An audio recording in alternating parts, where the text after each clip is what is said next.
Over on TV in 2002, we were watching Firefly. Yeah. I guess just that 1 year we were watching Firefly. No. It was just that 1 year. What a shame. Yeah.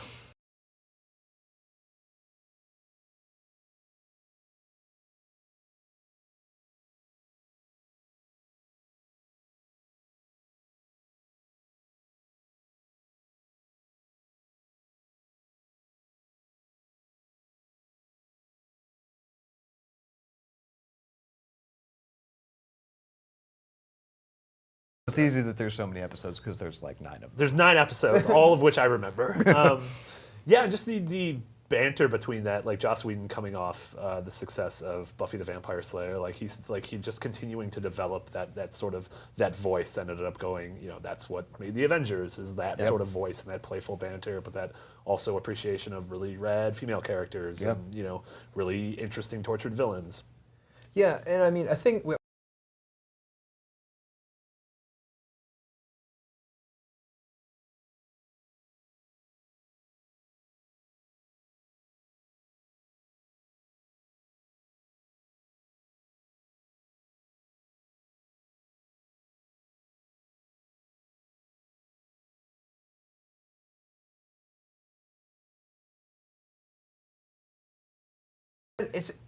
they did it out of order, which is that's the first sign of really, are you doing this? And then because I think if you really watch the first episode, you would. I think it would have grown by word of mouth because people are into it, and then we see something in the next episode. It's a show that really builds on itself and introduces you very slowly, which is a good thing for TV. But on binge watching, it's great. Well, that's the thing though, is I honestly can't think of anybody who I know personally who actually watched Firefly when it was on TV.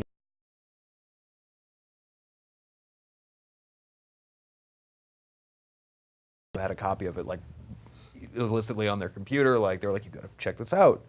Yeah, it was a lot like Arrested Development, also of that era of it shows that everyone adores now, but if every one of us adored it back then it probably wouldn't have got canceled. But it's one of those things that just has grown and got this momentum around it, the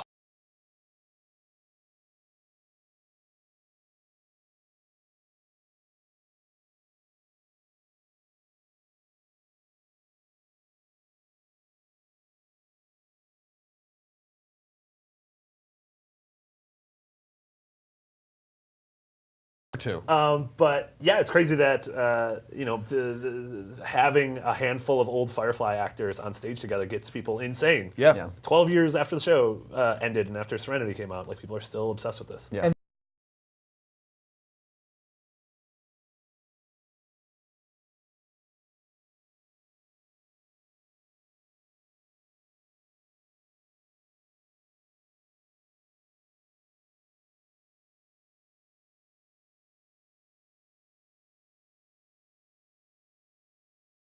Exactly. And it was never went bad. There's no Lost season 6 or anything like that. Right. Season 6 was okay.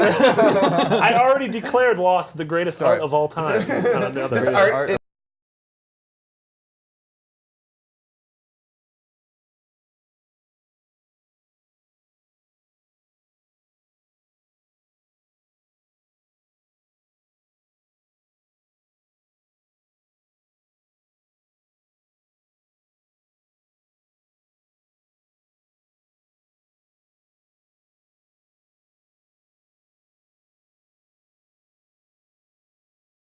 A trailer for it, I was like, oh, what the hell is this piece of crap? And I didn't watch it until 2 years after I'd actually seen the series. Yeah, I didn't watch Serenity until probably 2008, maybe 9. Yeah, I didn't cry at the Leaf in the Wind part when I first watched it, but then I went back to watch the series and rewatched it. Oh, no! Don't take him away. I also have that to movie has mention so many that feels. I don't think they aired even every episode they had filmed, but now if you go watch it on DVD, you can see all of them. Yeah. And I think the last episode is when I think it's kind of like a bounty hunter. Yeah, he shows up and he gets floated off into space. But I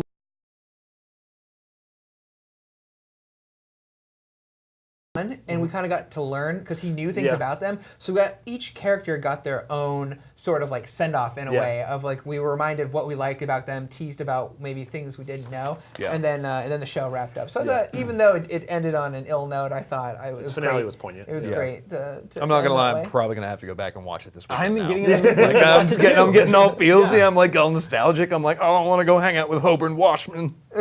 Or what's his name? Hoburn Wash. Wash. Just Wash. Well, I thought he had a Washman. first name too. Washman. Washman. Washman. Hoburn Washtub. Who washes the Washman?